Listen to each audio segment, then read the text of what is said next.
Our grandson is coming home, so let's have steak again today. Raina, hurry up and order the catering. At my in-laws' house, we order steak through catering once a month as a treat. All right, shall we eat? What about mine? How many times has this happened now? Every time, they don't prepare a steak for me. My mother-in-law just lets me place the order, and once I've fulfilled that role, there's no steak for me. My mother-in-law is very assertive, and I just can't stand up to her. I guess I'll just have to put up with it again. Just when I was about to give up, Grandma's really mean, isn't she? What? My name is Raina. I'm a 38-year-old housewife. Having no particular talents, I used a matchmaking service and met my current husband, Craig. I wanted to get married, but was struggling to find a good match, so the matchmaking service was my last hope. I was almost resigned to giving up, but then I met a man who shared my love of movies. That man is now my husband. We hit it off on a movie date, had a smooth courtship, and got married. My husband, being 2 years older, was kind, but that kindness disappeared when our son was born. Our marriage had grown cold when 2 changes occurred. The first was our son's IQ, which suddenly soared as he grew. By 3rd grade, he could handle subjects at an 8th grade level. Moreover, our son, who loved reading, was able to speak 5 languages by 5th grade. However, his intelligence led to bullying, and he stopped attending school. Thanks to an opportunity to study abroad suggested by his teacher, he's now studying at Cambridge University in England. The second change was moving into my in-laws' house when our son went abroad. My husband's work location changed, so we moved into his parents' house, which was closer. Having become a housewife after marriage, I had no choice but to follow my husband. Little did I know this would be the beginning of a difficult life. My mother-in-law was the only one living at the in-laws' house when we moved in. My father-in-law is in the hospital due to illness. I'm not feeling very well, so I need you, young one, to work hard for me. That's what I was told on my first day living in my husband's family home. But my mother-in-law doesn't seem sick at all. She even seems more energetic than me. Hey, how old are you, mother-in-law? 64 this year. My husband answers my question with a hint of annoyance. Really? But she doesn't look sick at all. In this house, whatever Mom says is the law. Don't you dare question her, or you'll be in trouble. Upon hearing those words from my husband, I suddenly felt incredibly alone. I could clearly sense my mother-in-law's hostility towards me, but I never thought my husband would abandon me like this, even though our marriage had gone cold. Come on, Raina. Get to work. You'll be staying here, so first clean the floors with this mop. With that, I was handed an old mop and bucket. Looking around, I noticed dust accumulated everywhere. It was clear the cleaning hadn't been thorough. Can I start by using the vacuum cleaner? I thought to tackle the dust first. Don't rely on modern tools. Just do it all with the mop. Despite having a vacuum cleaner in the house, my mother-in-law refused to let me use it. I gave in and obediently replied, "Understood. Could you do that part while I do this one?" I thought we would clean together, so I asked my husband, but my mother-in-law interrupted with a contemptuous look. What are you talking about?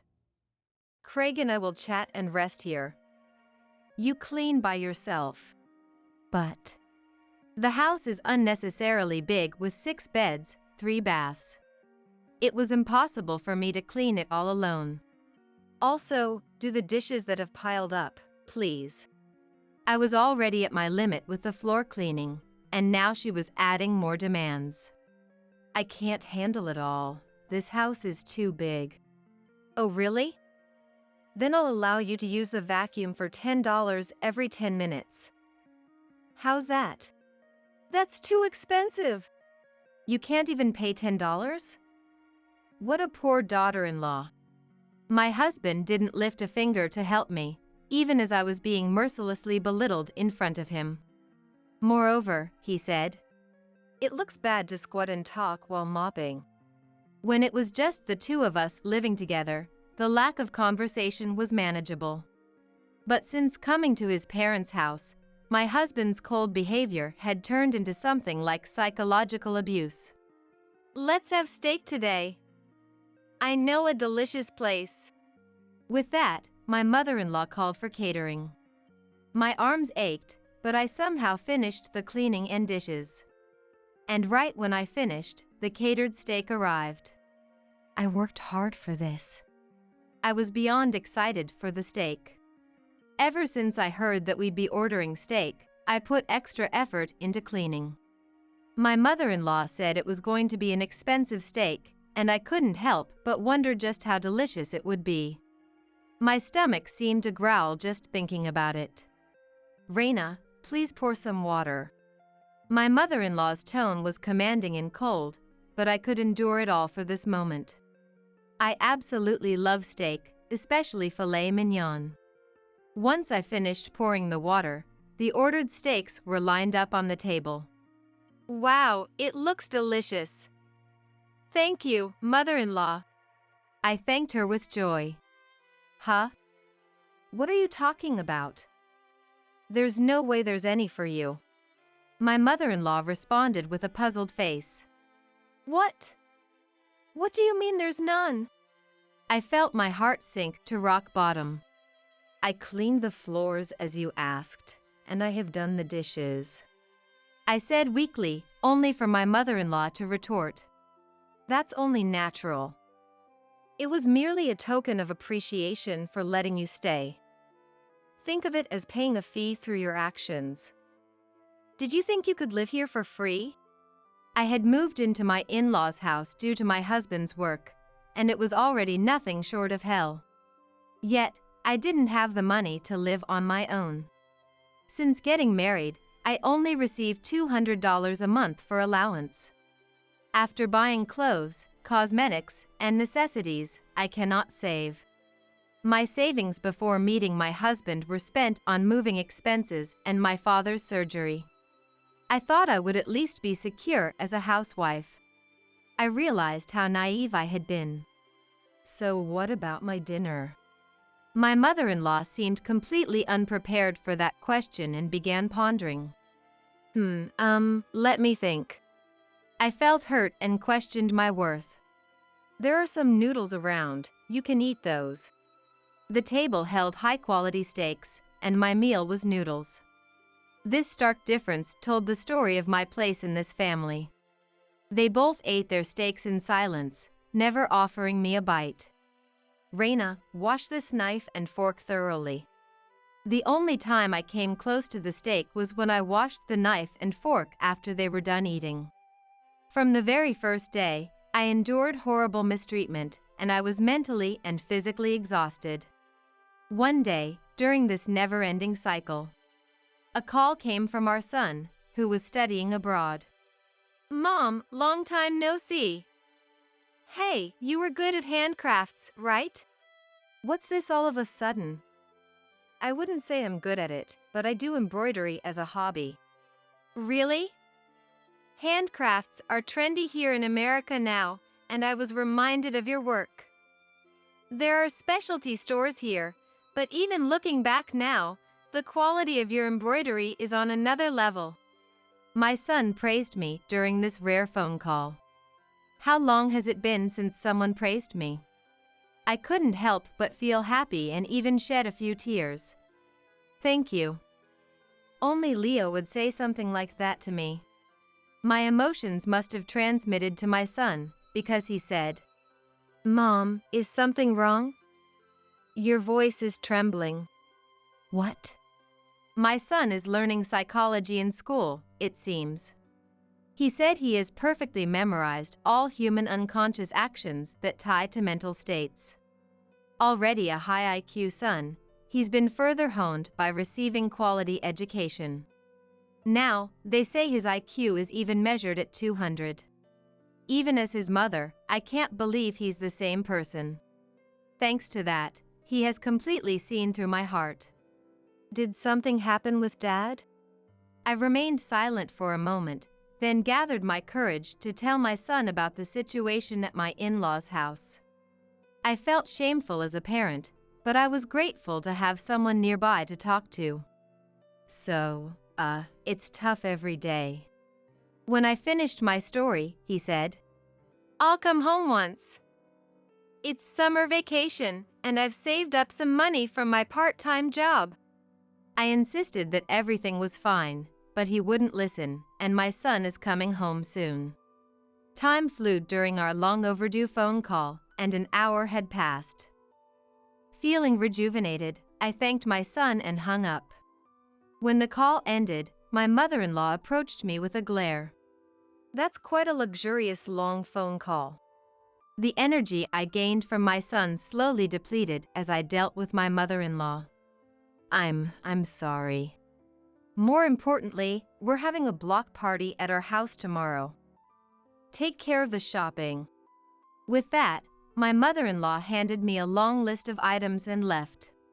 At the end of the note, it said, "Make a reservation for steak catering." Then came the day of the block party. People started to gather after noon, and before I knew it, there were 10. Everyone calls my mother-in-law the president. "Come on, Reina, what are you doing?" "Serve juice to everyone," she ordered. Mother-in-law, who used me no matter who was around. "Lorraine, don't overwork the girl. It's pitiful. You should treat your daughter-in-law more kindly." Some did stand up for me against my mother-in-law's harassment. But my mother-in-law wasn't pleased and threatened. "If you keep talking like that, you're no longer members of the block party. No more high-end steak after this. Is that what you want?" Upon her threat, they said, "That's too much. We love this community. I'm sorry, Reina is my name." Yes, Reina. "We can't go against the president," they said, and the support they offered was quickly withdrawn by my mother-in-law. It seems she doesn't just control this house, but the whole area. There's no way I, a mere housewife, can win against this woman. The steak I had ordered arrived, and my mother-in-law began happily arranging it on the table. Since she had chosen the steak, it was surprisingly luxurious. The side dishes were a parade of high-end ingredients like caviar and truffles. But even here, my mother-in-law lectured me. "You think you can eat such good steak as a wife? You're 100 years too early. You won't have any this time either." My mother-in-law bullied me openly in front of everyone. The pitiful glances from those around us pierced me. No one could oppose my mother-in-law. I glanced at my husband, who was quietly eating his steak alone. "But surely, a little bit is fine, isn't it?" I was envious of not being able to eat the steak and slightly resisted my mother-in-law. "Of course it's not okay.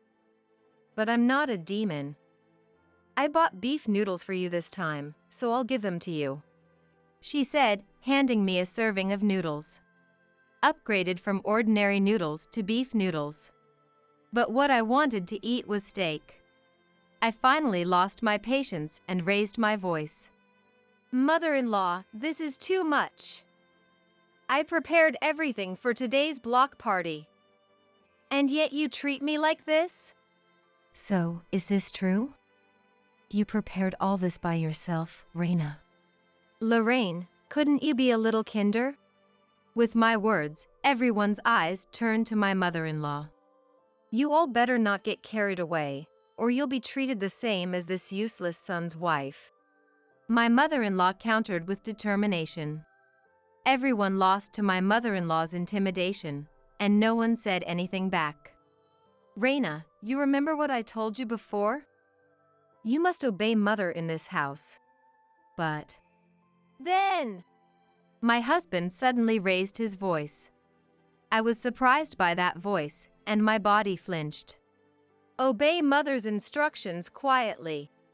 The atmosphere became silent at my husband's words, and the people who had been supporting me eventually said, "Yes, yes, Lorraine is right," filling the room with voices defending my mother-in-law. Frustrated, I ran away from the scene and locked myself in my bedroom. I wonder how many hours had passed. It seems I had fallen asleep. When I realized, the block party had dispersed and it was night. When I looked at my mobile phone, there was an email from my son. "Mom, I'm heading your way tomorrow." Apparently, my son was already in America, staying in a hotel. I went back to sleep. The next morning, as I went to the living room, my mother-in-law was making breakfast. "You really got carried away yesterday, didn't you?" "I'm sorry," I informed my mother-in-law, who attacked me without even a greeting, about my son. "Oh, Leo. If he's coming back, we'll have steak today." It seems my mother-in-law, who hadn't seen my son since he went abroad for study, was eagerly looking forward to seeing him again. She had already ordered catering from our usual steakhouse. And then, the evening came, and my son returned home. The dinner table was laden with steaks, even more luxurious than usual. "Leo, eat as much as you like." My mother-in-law was quite pleased. As always, I was treated like a servant. Thank you. But where's Mom's portion?" My kind-hearted son noticed that there was no steak for me and was worried. At that question, my usual mother-in-law attacked. "Oh, it's fine. Reina is always like this. More importantly, try this. It's made with beef from Nebraska." My mother-in-law looked happy to be reunited with her grandson after such a long time. But my son responded with unexpected words. "I don't want it. Why didn't you prepare Mom's portion? This is discrimination, isn't it?" he said, coolly. My mother-in-law was startled by this unexpected reaction. My husband also looked at our son, surprised. "What are you talking about?" "Grandma, I've heard everything from Mom. You really look down on her, don't you?" My son, who had returned home, had grown up strong and confident, more than I knew. Feeling antagonized by him, my mother-in-law began to panic. "What did you hear? I didn't do anything." "Grandma, you're mean, aren't you?" "What did you say? You're always looking down on Mom, right? You want to feel superior, but people like that usually lack confidence or have nothing to be proud of. That's why they attack others to feel superior. It's a mean personality." "Leo, just because you're a child doesn't mean you can say anything." "Then what about a grandma who can't tell right from wrong?" My son's counterattacks didn't stop, and my mother-in-law was increasingly cornered. "That's true, isn't it? Everyone has an equal share of steak, but Mom has nothing. This is clear discrimination. Normally, this would lead to a fight. I've seen it happen many times." My son was looking at my mother-in-law with cold eyes, far beyond his years. Seeing those eyes, she became a little timid and quieted down. But my son's momentum did not stop. "You're panicking. Your eye movements, habits, and amount of sweat tell the story. I'm studying psychology at Cambridge University, always at the top of my class, and I assist a professor every day. I see many types of people, and Grandma, you have a typical dictator personality." "Me, a dictator?" My mother-in-law seemed to have taken some damage, making a face. She probably never thought the day would come when her grandson would say such things. "You're sweating a lot from the agitation. Are you panicking, Grandma? Maybe no one has ever spoken to you frankly before?" "That's..." My son was completely in control of the conversation's pace. I was simply watching the two of them. My husband was doing the same. But there's really nothing to it, is there? I wonder why everyone was so afraid. By the way, Grandma, do you have something you're good at? Good at? Well, you were snapping at Mom even though you have no talents. That's not cool. Mom has some, though. That's mean. Do you have to say that? My mother-in-law was gradually backed into a corner, losing her ability to articulate. My son showed no mercy to her. Mean? What you did, Grandma, was far meaner. Plus, Mom is skilled in embroidery. It could even sell in England. I was surprised by my son's words. It was the first time my hobby was appreciated like this. So, what's your point? Don't you get it? Mom has skills beyond others, but you, Grandma, have none. Yet you try to belittle Mom and assert dominance. Is it because you can't accept someone being superior, knowing that you can't do anything? Grandma, you are the weakest here. My mother-in-law was at a loss for words, her mouth agape. She must have been struck by the undeniable truth. She couldn't say anything in return. And you, Dad? What have you been doing all this time? Why didn't you help Mom when she was struggling? Well, that's... You couldn't stand up to Grandma, could you? I don't know if it's because she's your mother, but if so, why did you marry Mom? My husband, too, was stumped by my son's legitimate questions and had no reply. Of everyone present, my son was the calmest and wisest. In the end, both you, Dad, and Grandma are just bullying Mom without any real content. You just want to feel superior and look down on others. I don't want to be involved with such people. My son's relentless words made my husband and mother-in-law's faces more rigid than ever before. Whether it was frustration at not being able to retort or something else, they tightly clenched their lips. My son's words hit home accurately, and there was nothing they could do. I was simply delighted that my son had grown so wonderfully, and I couldn't help but gaze at him. Then my son said to me, "Mom, let's leave these two and move to England together." England? But we don't have the money, and finding a job there will be tough. As I replied, my son, who had been serious until now, began to smile. Actually, one of my classmates has a father who's a Hollywood actor. I became friends with him, and when I showed him pictures of your embroidery, he praised them. Then his father heard about it. Really? That's wonderful. My son continued. So, his father wants to buy your work. And the news has spread, with over 200 people now waiting to buy your pieces. What? As I expressed my surprise, my mother-in-law and husband also listened to my son's story with astonished faces. My son went on. You know, Mom, I'm sorry for taking the liberty of arranging this, but they want you to open a store with your handmade crafts. The kid's dad will handle all the expenses, including the costs for relocation. So, let's turn your hobby into a job in the UK. My son's eyes are sparkling with excitement. Indeed, for something I do as a hobby, people around me often praise my finished works. I never dreamed that this would become my job. And in England, no less, not America. I fell silent for a while, pondering. The three of them focused on me as I thought. Oh, Raina? You're not really going, are you? You can't be serious, right? My mother-in-law and husband asked me with frantic expressions. I thought hard about it. My son was right. If I'm going to be harassed at my in-laws' house anyway, I want to make my hobby my job. Moreover, the already frosty relationship with my husband has worsened due to his cold attitude. I felt like I didn't need to be here anymore, and I made up my mind. I'll give it a try.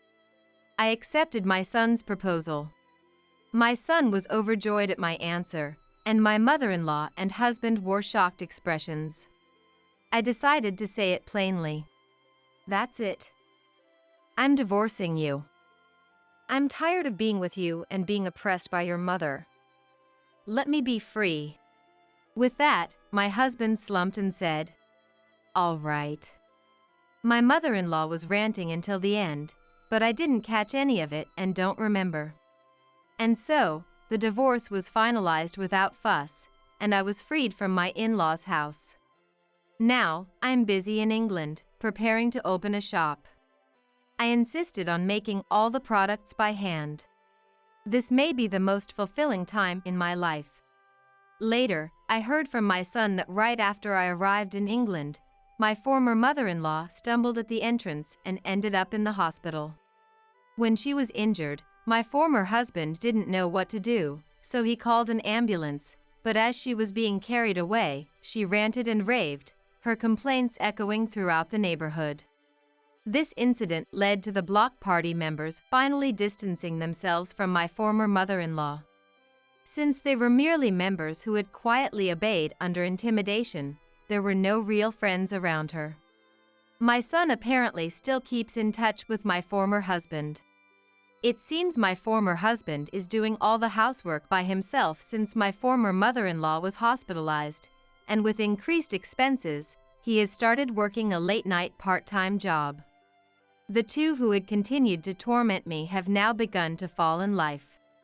Considering my former mother-in-law's age, full recovery may be difficult, and she may need care even after discharge. It's going to be tough, but I hope the two of them will do their best to live on.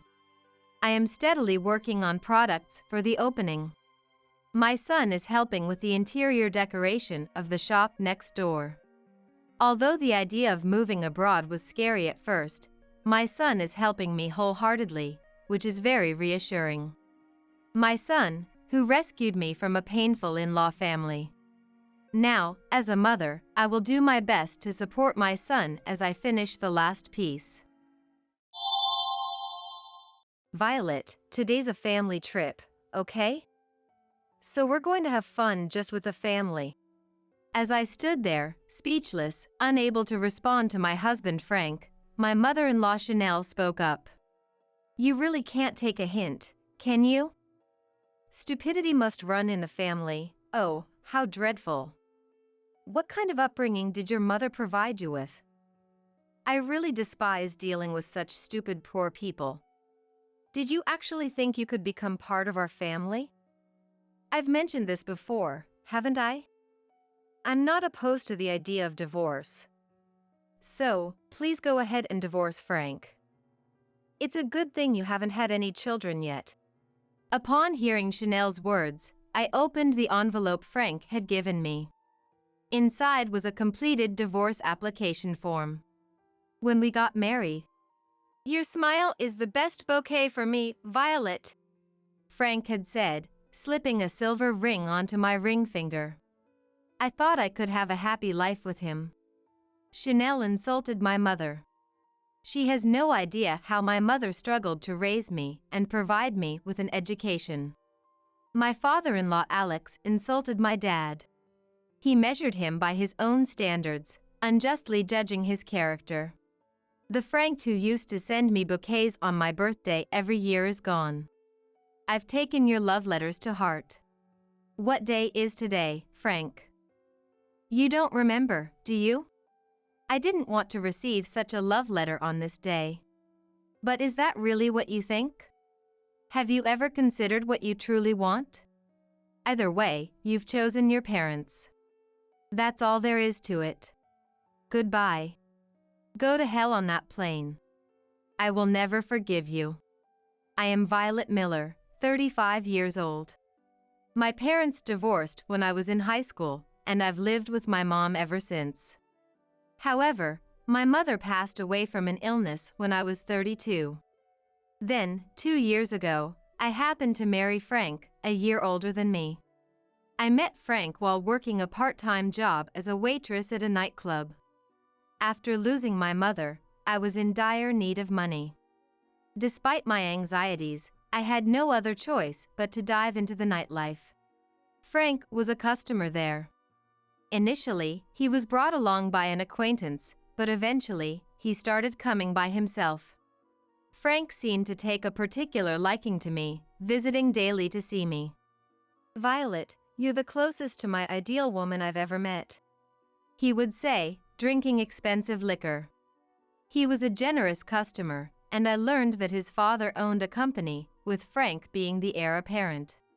Frank, with his gentle and laid-back demeanor, was popular at the club. After receiving strong advances from him, I quit my job at the club and started dating Frank. A year after we met, we got married. During our courtship and early marriage, Frank always made sure to give me large bouquets on anniversaries. Not just on birthdays and wedding anniversaries, but also on the day we first met and our first date. Frank considered them all memorable occasions. Frank was somewhat elusive, but I loved his kindness and slightly pretentious side. When we got married, "Your smile is the best bouquet for me, Violet," he said, placing a silver ring on my finger. I thought I could have a happy life with him. But one day, I was faced with a shocking truth. "Violet, I guess you're my second favorite in the world," Frank casually mentioned during dinner one evening. I had felt something was off since that morning, as Frank seemed unusually happy. Though it didn't seem to be for any special anniversary. Curious about his excitement, I asked, "Is something good happening?" And that was his response. "My favorites are Mom and Dad. They love me the most in the world." It's not bad to cherish one's parents. In fact, I hoped he would. However, hearing a nearly 36-year-old Frank refer to them as Mom and Dad was a bit off-putting to me. Frank continued with an unabashedly happy smile. "Mom and Dad are going to live with us. You're happy about this, right? It's going to be fun from now on." Reacting to Frank's words, "What?" I inadvertently exclaimed. In fact, Frank's parents had been opposed to our marriage. Alex is the president of a company passed down from the previous generation, and Frank has been promised the position of the next president. Alex and Chanel seemed displeased that the wife of the future president comes from a single-parent family. I thought they rejected me because I had worked in the nightlife district, but apparently that wasn't an issue for them. After all, Chanel herself had worked in the nightlife before Alex took a fancy to her and married her. When I met them once for a marriage introduction, I was flatly denied. Marriage is a vow to devote your true heart to your partner for life. Divorce is out of the question. After being told that, I was left speechless. So why, I wonder, have Frank's parents now decided to move in with us? I don't really know, but maybe they've accepted us?" Frank says with a carefree laugh, but I'm filled with nothing but anxiety. I was never told about living together, nor did Frank consult me about it. If Frank's parents have accepted our marriage, that would be wonderful. But living together changes things. I believe we should gradually build a relationship with his parents, have discussions, and agree on living together. However, the words that came out of Frank's mouth were so shocking that they robbed me of all my words. "So, they're moving in tomorrow. Can you clean up the upstairs room, please?" Hearing that, I dropped the spoon I was holding and didn't even notice. The next evening, Frank's parents really did come to our house. I went to the entrance to greet them. "Alex, Chanel, it's been a while. Please, make yourselves at home." I greeted them politely, but there was no response from Alex and Chanel. When I looked up, Alex and Chanel were already gone, apparently having hurried into the house. Rushing after them, I found a touching reunion taking place in the living room. "Frank, I've missed you. Are you okay? Have you been eating properly? No one's been mean to you, have they?" Wondering what they could mean by mean, I watched the parent-child reunion scene with a smile. Chanel was hugging Frank tightly. Frank seemed happy, patting Chanel on the back. I'm being fed, at least. But nothing beats Mom's cooking, right? You're making dinner today, aren't you? Frank was being as affectionate with Chanel as a child. Is this really how a nearly 40-year-old man should act, even if they haven't seen each other in a while? Of course. Let's enjoy dinner as a family today. Hearing this, Frank cheered, and Alex spoke up. Frank, it looks like the branch is doing well. I'm glad I left it to you. Alex runs the main company, and since Frank works at a branch, it seems they didn't see each other much.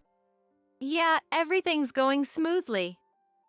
I don't have to do anything. Everyone around me takes care of it all. I just have to look over the documents.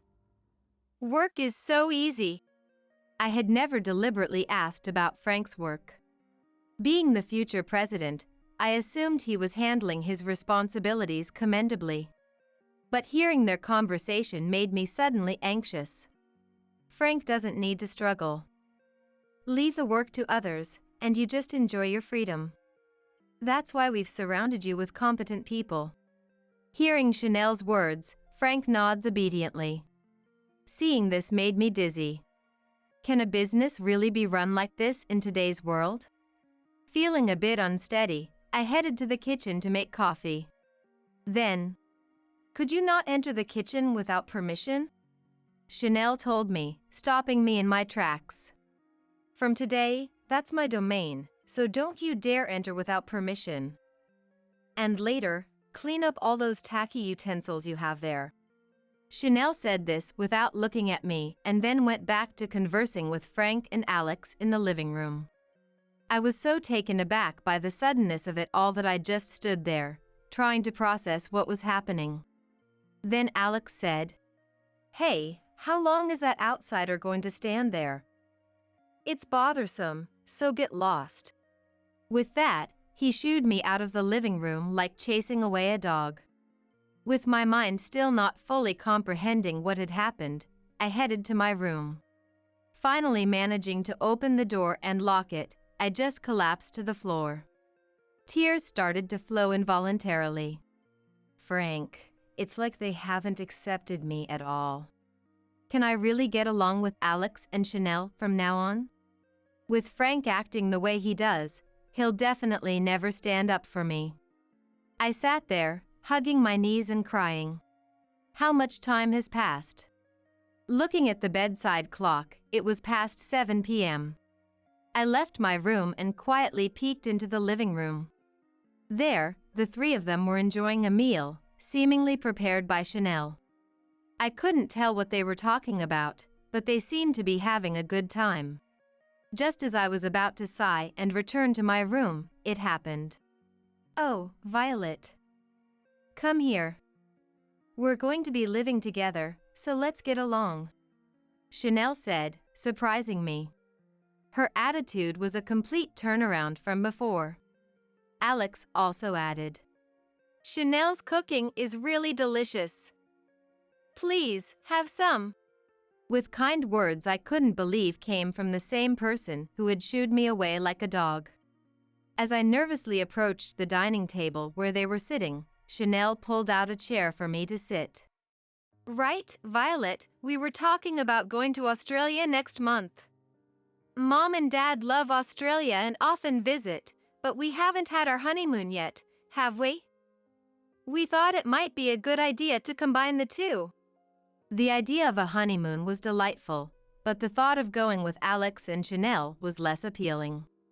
However, if we're going to live together for a long time, maybe this trip could change our relationship.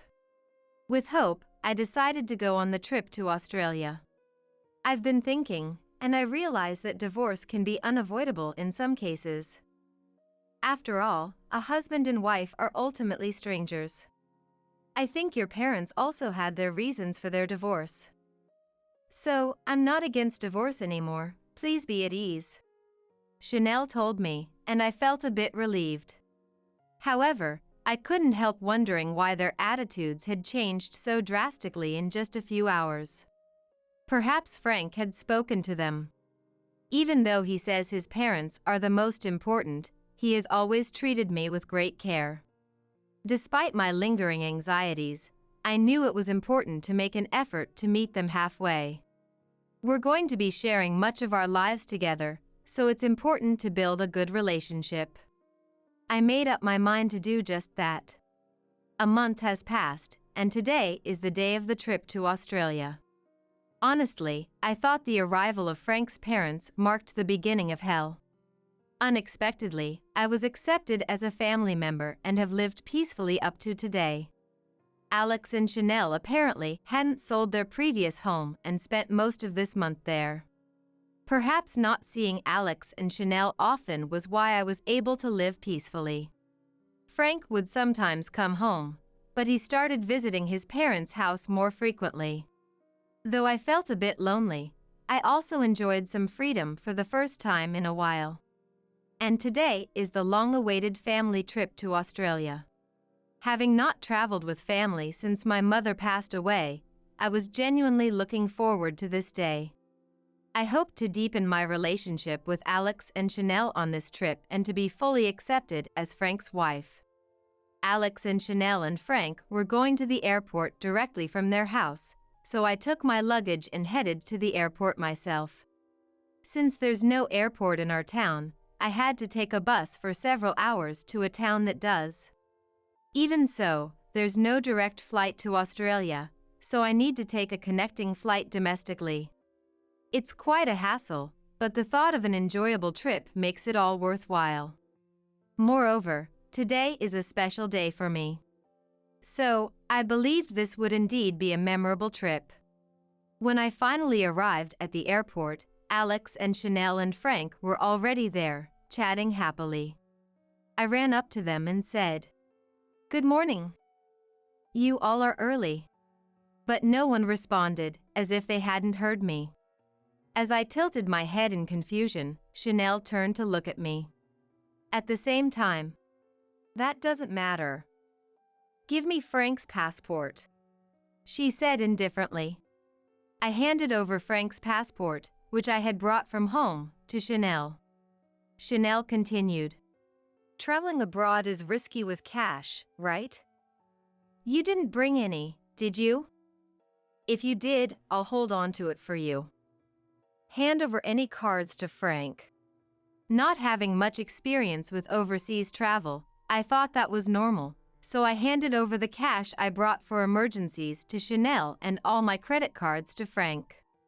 Then, Frank approached me and handed me an envelope. "Violet, this is a love letter from me. Thank you for everything." Frank was smiling at me. A love letter? What does thank you for everything mean? Though I had many questions, Frank and Chanel seemed oddly relieved. Alex, who had been silent until now, stood up from the bench he was sitting on. "All right, time to board." At his words, Frank and Chanel started to move. I was completely lost. Excuse me. I haven't checked in yet. Where's my plane ticket?" As I said this, Frank, Alex, and Chanel turned around. Sighing, Alex and Chanel stepped aside, and Frank, still smiling broadly, said, "Violet, today's a family trip, so we're going to have fun just with the family." As I stood there speechless, Chanel spoke up. "You really can't take a hint, can you? Stupidity must run in the family. Oh, how dreadful. What kind of upbringing did your mother provide you with? I really despise dealing with such stupid poor people. Did you actually think you could become part of our family? I've mentioned this before, haven't I? I'm not opposed to the idea of divorce. So, please go ahead and divorce Frank. It's a good thing you haven't had any children yet." Opening the envelope Frank had given me, I found a completed divorce application form inside. "Violet, I'm going to marry this woman next. She's wealthy, and her parents are well off. After we return from Australia, I plan to meet her and start dating. She's closer to my ideal than you are. So, make sure you submit that love letter, okay? Frank showed me a photo of a woman on his mobile phone screen. Indeed, she looked like Frank's type. No, that's not the point. It's unacceptable to declare marriage to another woman while still married to me. Violet, even if you try to sue, it's pointless. Frank hasn't done anything wrong now. What's wrong with a man choosing a woman strategically? I bet your father was a terrible man too. Probably committed adultery and that led to the divorce, right? Alex said this with a mocking laugh. I felt a surge of anger rising from the core of my being. Let's not waste any more time and go. Oh, by the way, the hotel we're staying at in Australia is from the famous Garcia Group in the US. They've just expanded into Australia and it's quite popular. I was worried we wouldn't get a reservation, but when I mentioned our company, Miller Corporation, they gladly accepted. They said we'd receive special treatment upon arrival. We're welcomed at luxury hotels because of who we are. Your presence lowers our standing. It's obvious, isn't it? Chanel said this and headed towards the boarding gate, pulling her carry-on behind her. Frank also waved at me as he passed through the boarding gate. That's when I realized something. I had handed over all my cash and cards to Chanel and Frank. I didn't have any money to get home. Noticing my dilemma, Alex said, "Violet, you might as well sleep on the streets." He left through the gate with those parting words. Knowing I couldn't do anything, I said, "Understood," and just stood there. The airport's announcements were audible. It seemed the plane carrying them to Australia had just taken off. I sat down on a nearby bench and absent-mindedly looked at the silver ring on my finger. Looking at the ring, various memories with Frank flashed through my mind. After some thought, I made a call. A few minutes later, after ending the call, I tried to calm my trembling heart filled with anger by taking deep breaths. I remembered Chanel's words. I've changed my mind about divorce. They must have been planning to divorce me from that moment. That's why she said her views on divorce had changed. And Chanel insulted my mother. She had no idea how my mother struggled to raise and educate me. Being from a single-parent family doesn't justify disdain. Alex insulted my father. He judged my dad by his own standards, deciding arbitrarily on his character. Though we didn't live together, my dad always cared for me. When times were tough, he secretly helped my mom out. No matter what anyone says, my dad is important to me. I won't tolerate insults against him. The Frank who used to send me bouquets on my birthday is gone. I've taken your love letter to heart. Frank, you don't remember what day it is, do you? I didn't want to receive such a love letter on this day. But is this really what you think? Have you ever considered what you truly want? Either way, you've chosen your parents. That's all there is to it. Goodbye. Go straight to hell on that plane. I will never forgive you. About a week after they left for their trip to Australia, my mobile phone rang. Seeing Frank displayed on the screen, I let out a deep sigh. Reluctantly, I pressed the answer button, thinking I'd listen to what he had to say one last time. Hello, if it's... Hey you! Where are you right now? Chanel's loud voice cut me off. Hearing the voice I least wanted to hear, I felt a surge of discomfort. It doesn't matter where I am anymore, right? It's about time for you to return from Australia. Congratulations on your safe return, then. I tried to end the call, but Chanel seemed to still have more to yell about. Wait a minute. We're not done talking. Why aren't you at home? All your stuff is gone. You should be there to welcome Frank back. Why would I be at home? Waiting for my husband to return? Confused by Chanel's words, I told her the facts. That's no longer my home, and I no longer have a husband. It seems you've dialed the wrong number, so I'll be hanging up now. Just as I was about to hang up, I heard Chanel's voice shout, "What's with this woman?" I thought to myself, that's exactly what I should be saying to you. Violet.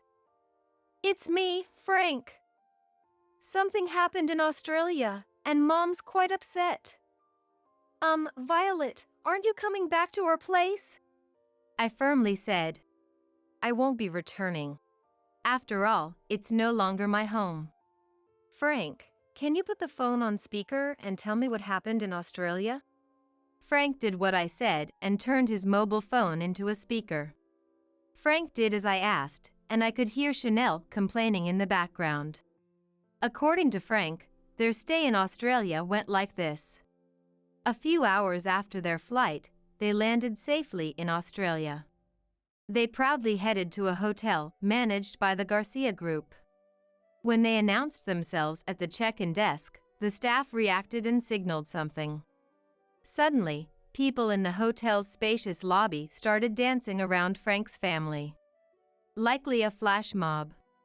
Frank, Alex, and Chanel, not understanding what was happening, assumed they were being welcomed. Guests around them clapped in rhythm to the music and dance. Confetti flew, and crackers were popped. The dancers struck a final pose. And then, the words that were, "Happy birthday, Violet," released were. Naturally, Frank's family was taken aback. Among the applause from the surrounding guests, a beautiful hotel employee brought over a large cake on a wagon. "Happy birthday!" "Where's Violet?" asked by the woman. "I'm Violet," Chanel reluctantly said. But then, the woman loudly proclaimed, "But Violet should be turning 36 this year." In the lobby. This caused laughter among the guests and the flash mob alike. Clearly, it was a stretch for Chanel, who is turning 66, to pass for 36. Chanel's face turned red, and the Frank family quickly took the cake and retreated to their room. "How dare you? Embarrassing me like this when you're not even here. You're unbelievable." Frank and Alex had a hard time calming down an angry Chanel. In search of a change of scenery, they went shopping in the hotel shops, only to be greeted everywhere with, "Where is Violet?" The stress Chanel must have felt, being asked this at every shop, must have been significant. After being asked for the umpteenth time, "Violet isn't here. She didn't come to Australia. Enough already!" Chanel burst out in anger. Then, a shop assistant said, "Why isn't Violet here? Princess Violet is the star of today." Hearing this, Chanel decided she had had enough of walking around the hotel that day. Hearing this story made me burst into laughter. "What are you laughing at? Don't laugh. What's this about Princess Violet? It's all your fault." I heard Chanel muttering something behind Frank, but I decided to ignore it for now. Yes, the Garcia Group hotels take their guests' birthdays very seriously. They have a concept of making the guest's special day memorable with special arrangements, which is popular among their customers. From the next day onwards, the "Where is Violet?" interrogations ceased, and they reportedly enjoyed a relatively fun Australian life. It seems there was a guest who recorded the entire sequence of events, including the flash mob dance. Chanel declaring herself as Violet was captured on film, and now, that short video is somewhat trending in America. Humph. That popular hotel accepted our reservation because of our company's name. It's proof that our company has grown and gained recognition. Be thankful for that. Chanel said this with a huff, and Alex, who hadn't said much until then, chimed in. After After all, our company has significant investors. Seems like a businessman is personally investing. It's proof that our company's future is recognized. Alex, being the president, clearly took pride in his company. I wondered about Frank. Hey Frank, was the company okay while you were gone? Did you manage the handover properly? Frank seemed puzzled over the phone. What do you mean, handover? I didn't say anything to the company. I've never told anyone when I take time off or go back. I didn't tell anyone this time either.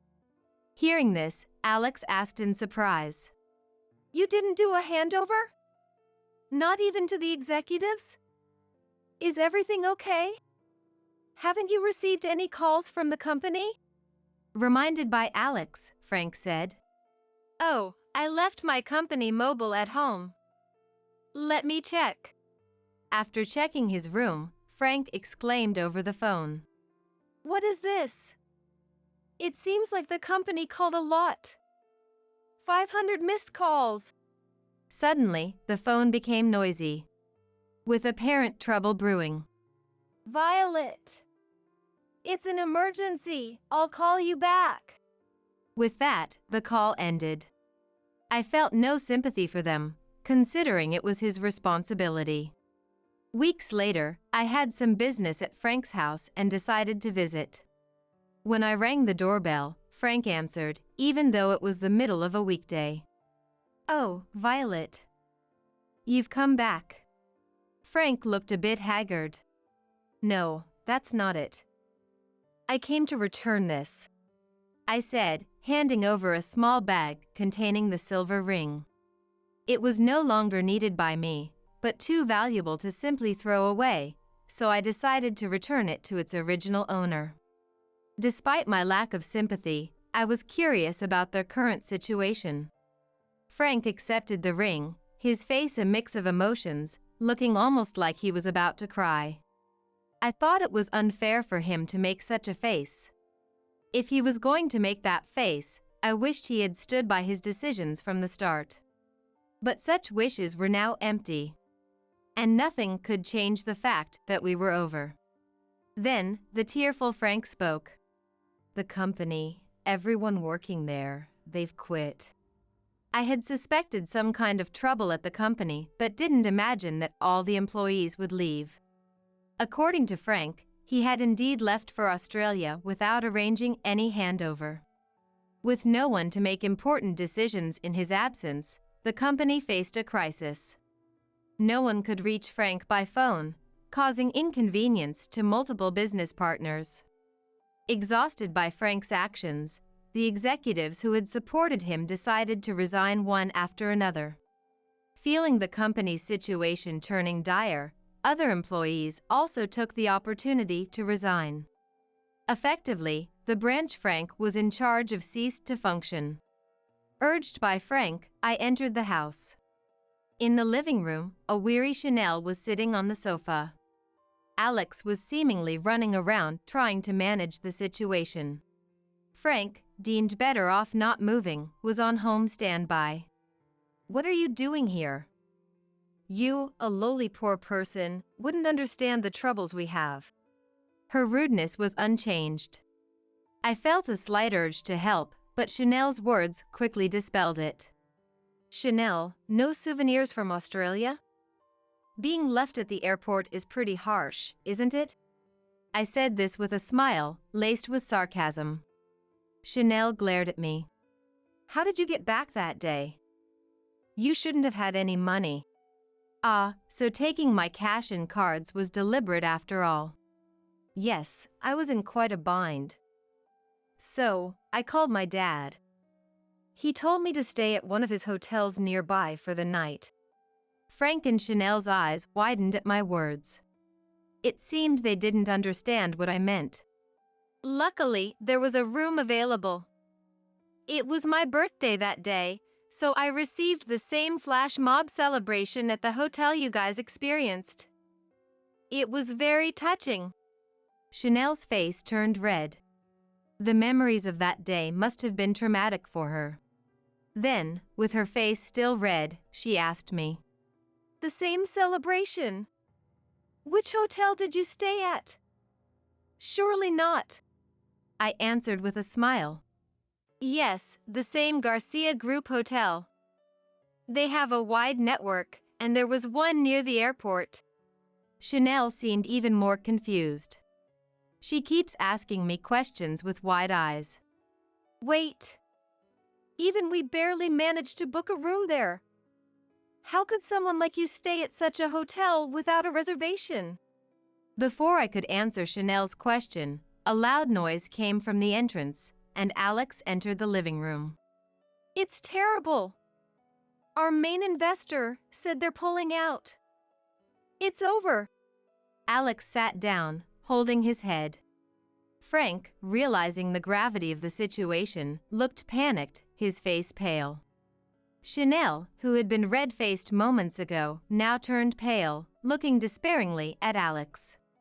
Just a few weeks ago, these same people who had looked down on me and laughed joyously were now in despair. Having lost everything. Yes, this is what I wanted to see. Those who disparaged my mother, insulted my father, betrayed and scorned me, now in despair and suffering. My father was very happy when Frank and I got married. He wanted the prosperity of Frank and Alex's company, so he invested personally, considering you all as precious family. But you despised me for being from a single-parent family and ultimately betrayed me in the cruelest way. My father said there was no reason to invest in such people anymore. With that, I left the house. I thought I heard their cries of anguish, but I didn't look back. I was no longer family to them. Perhaps we were never really a family from the beginning. I knew that the hotel we were supposed to stay at in Australia was managed by my real father. When a reservation request came in under the Miller name, my father made an effort to secure the booking. However, I didn't go to Australia. I didn't cancel the grand birthday welcome intentionally, to humiliate them. It was something I had asked my father to do. The reason my parents divorced was due to the common issue of drifting apart in their daily lives. My father, who had just started his company at that time, was incredibly busy every day. He now regrets that period deeply and cares a great deal about me. I also know how deeply saddened he was when my mother passed away. Even though we are apart, we are still a family. Frank. We are no longer a family, but I hope you will become more responsible and support your beloved parents. In the end, the only thing you can rely on is the bond of the heart that ties a family together. Later, I heard through the grapevine that Miller Corporation, Alex's company, had gone bankrupt. I think there was no future for that company the moment they considered making Frank the next president. One day, I saw someone who looked a lot like Frank at a construction site near my home. It was just for a moment, so I'm not sure if it was really him. Would Frank be sweating and doing physical labor? But part of me hopes it was him. I hope he becomes someone who can work hard to support his family. That's my final wish. Now, I'm training to become a staff member at the hotel managed by my father. It's a challenging job, but I take pride in doing something that brings smiles to people's faces. I've even learned the flash mob dance, looking forward to welcoming birthday guests to the hotel. Recently, I visited my mother's grave with my father. We prayed together and told her about recent events. Then, a strong wind blew, and we joked. "Maybe Mom is laughing now?" And we laughed together. Remembering this, my walkie-talkie crackles with a signal. It seems a birthday guest has checked in. All right. I brace myself and quickly head to the lobby, imagining the smiling faces of the guests waiting there.